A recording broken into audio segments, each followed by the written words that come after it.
Hey, what's up, guys? Welcome to the channel. My name is Joey.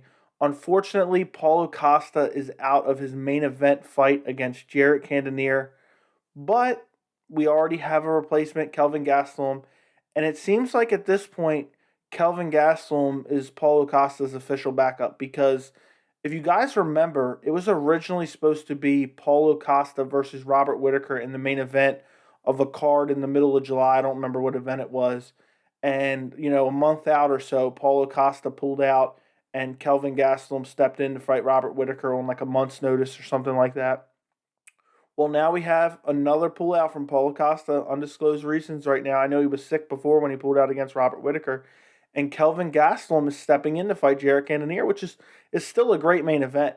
But I'll tell you right now, Kelvin Gastelum is an absolute savage. I mean, this guy is just taking tough fight after tough fight after tough fight.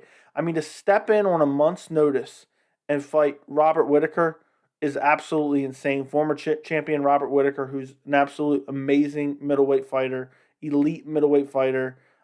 Maybe arguably the second best middleweight. Obviously to Israel Adesanya. Obviously he lost that fight, but you couldn't complain about their performance. Whitaker was just outclassing him in every aspect. But a lot of the times in fights like that, when a guy's just getting outclassed, they almost give up. You can just tell they kind of give up and they stop trying to win the fight. I'll tell you right now, Kelvin Gastelum, all 5 rounds, was looking for a finish of Robert Whitaker. He didn't find it, but he was looking for it. And now he's stepping in. Obviously this isn't really on short notice. It's only June, so he has a good regular training camp for this fight, so it's not really a short notice fight. But to step in and fight Jared Cannonier in his next fight, that's no easy fight. I mean, coming off his loss to Robert Whitaker, he's lost 4 out of his last 5. His only win is against Ian Heinisch. He lost to Adesanya, obviously, in that amazing fight. Then he lost the split decision to Darren Till. Then he lost to Jack Hermanson by heel hook. He finally got back on the winning track against Ian Heinisch. And then obviously he lost to Whitaker, which I already talked about. So to come back now, he's not looking for any easy fight. And Jared Cannonier is not going to be easy fight. I believe Jared Cannonier hasn't fought since his loss to Robert Whitaker, where he was absolutely outclassed. So you'll have 2 guys coming off of losses to Robert Whitaker. It's an important fight for the middleweight division. One guy's going to get back on track, and the other guy's going to just slip further down the line. As far as Paulo Costa goes, I don't know what's going on with him. I know he was sick, and that's why he pulled out the original Robert Whitaker fight. He has not fought since he got outclassed by Adesanya, so I'm saying the word outclassed a lot in this video. But Paulo Costa was just absolutely destroyed and outclassed by Adesanya in that fight. And I was interested to see how he would recover from that. And if he could get back on the winning track, I really wanted to see the Costa versus Whitaker fight. I know a lot of people, myself included, was really excited when Costa versus Cannonier got announced. I thought it made a lot of sense, and the stylistic matchup was super fun.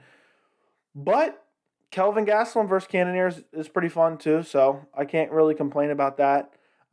Cannonier, not fought in a while, so we'll see if he's able to kind of get back on the winning track after his loss to Whitaker. He was pretty much guaranteed a title shot with a win over Whitaker, last, I think it was October or so, but he wasn't able to get it done, obviously.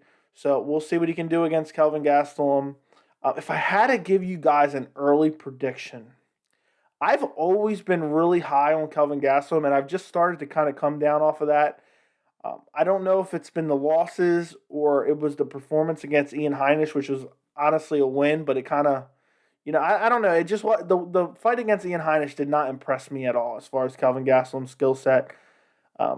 But I think early prediction, and I say this, but I may change my mind, when it gets closer to the fight, so don't hold me to this. If I had to say right now, I go Kelvin Gastelum. I just think he's a slicker striker. He's so durable, man. I just have a hard time seeing Cannonier put him out, and that's how Cannonier wins his fights. Cannonier's a former light heavyweight, though. He came down to middleweight. I think even Cannonier fought at heavyweight at one point in time. But Cannonier has nasty power, even still at middleweight. He's put a lot of guys away. He put Jack Hermanson away. I thought he was going to lose that fight. But I'm going to go with Kelvin Gastelum in this. I just think he's a slicker striker.